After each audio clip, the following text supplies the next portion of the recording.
Renting gives you a lot of flexibility and it's easy.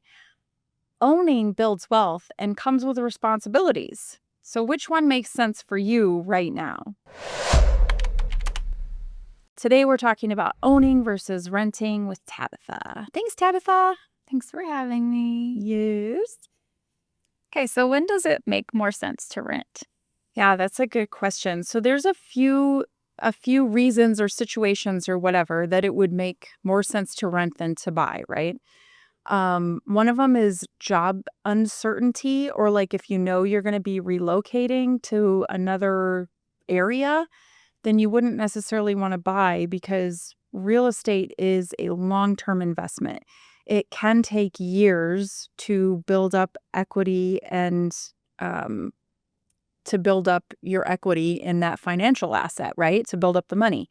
It could take years. So if you're not sure if you're going to stay somewhere, then you may not want to buy. And that's the same thing like with any sort of short-term living situations. You're not sure where you want to be. Maybe you're not sure. Maybe you're living with someone and you don't know if you want to keep living with them. Then maybe it's not a great idea to buy. Maybe just rent. Scared of commitment? Yeah. Oh, yeah, if you're scared of commitment. Bad credit, that's another one. I mean, there's an entry bar into homeownership, and it includes playing the credit game and having at least a 580 score. Like, I think 580 is the minimum that you can get a mortgage with. And of course, the lower your credit score is, the higher your interest rate is. That's a different episode, I'm sure. What else? What are other reasons to rent instead of buy? Oh, well, the mortgage qualification. So you have to have good credit and you have to have income. Like you have to have steady income. You have to be able to show that. There are a lot of programs that have come back where you can get a mortgage based on, 12 months of bank statements or something like that. So if you have income, but it's variable, there's ways to deal with that. But if you just flat out don't have enough money to make a mortgage payment, then, you're in a situation where you either need to figure out how to get more income, or you're renting, and figuring out how to get more income, that might be something that you do as a job or career change or whatever, or maybe a side hustle, or it could be finding another person to add a second income into your mortgage qualification. So, of course, renting can be easier, right? So there can be a lot of stuff you have to pay for. So I've been in my condo now for about 3 years. Yeah. But I've had to deal with needing windows and now I'm needing to look at my dishwasher kind of thing. So it's so different, right? It's so expensive. So yeah. So expensive. And also it was so easy as a renter. You just called or you made a service request. You're like, come fix this. And they came and fixed it. And nothing else. It was just easy. I'm just hand washing all my dishes. So yeah. That's awful. I still think that the benefits of homeownership long term outweigh this ease, right? I don't want to do yard work. No way. There's no way that I want to spend a whole bunch of my life doing yard work.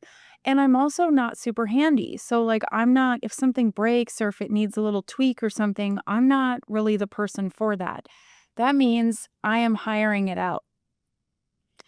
But I've kind of looked at the numbers and it seems to me dealing with some of the responsibility of it and hiring it out, spending a little bit of money to hire it out, you're still going to come out in a better financial position long term. I could show you this graph that shows in the US on average, renters have almost close to zero. It's this little line at zero net worth. Renters, zero. And then homeowners are up here, around $200,000 to $400,000. On average, homeowners have about a $200,000 to $400,000 in net worth because of the equity in their home. So, and it gives you options, as you get older, you can build up equity in a home and then trade it up for a nicer home if you want to live somewhere nicer. You can, I've seen people sell their home to get out of financial trouble, to avoid bankruptcy. So it just gives you options. So it sounds like you're already kind of telling me the big deal about owning some property. So Yeah. tell me some more about that. Yeah. What's the big deal about owning? I mean, most people have to pay for a place to live, right? And so if you're paying for a place to live, why wouldn't you put that amount of money every month into your own financial asset instead of into your landlord's financial asset? Paying down their mortgage and building up their financial portfolio. Like, why wouldn't you do that for yourself? Right. Um, and of course, as you pay down the mortgage and the value of the property continues to appreciate over time, that's where you're building up your equity, which is the difference between how much you owe on it and how much it's worth. That you can have access to that equity. You could take out a home equity loan or a second mortgage. Like if you needed to replace your roof and insurance wasn't going to pay for it, you could use the equity in your home to do that if you didn't have enough saved up for that.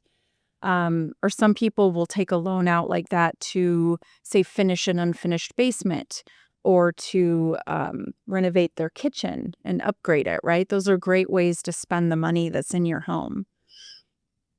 Yeah, there's no one to call, right? Like there's no property management company to call when you're owning. So, you want to make sure that you have a good vetting process for people that you're hiring to come in and do work for you, or, find somebody who can give you good referrals. That's important. Because that stuff will happen, and so ideally you have a little bit of savings for it, but not everybody does. So we're all just doing the best we can, right? But also, we talked about your housing payment, like you have to pay for a place to live. And if you're renting, then you're most likely going to be getting a rent increase notice. Maybe not every year, But mostly. yeah. Like I haven't been a renter for a long time. How often do you think you got when you were renting? Like how often were you like, oh, I guess did you just have to plan on paying more every year? From what I remember, yes. I know my sister does still every year. Hasn't been that much lately, but it could be anywhere from $10 to $100. Yeah, or more. Well, and your mortgage payment might change from year to year a little bit because of property taxes and property insurance. Those two things will go up. So your mortgage payment, if it's including those things in escrow, it will kind of tick up over the years. But the actual payment for the house and the amount of interest that you're paying on it, those things stay flat. Like that, you are locking in your cost for 30 years, your housing cost. So what's the best way to determine if renting or buying is the best way?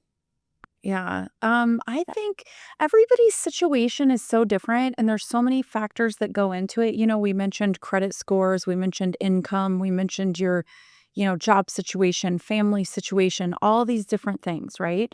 And so I would say, like, if you're interested in figuring out whether renting or buying is best for you, give me a call. Like, let's sit down and talk about it.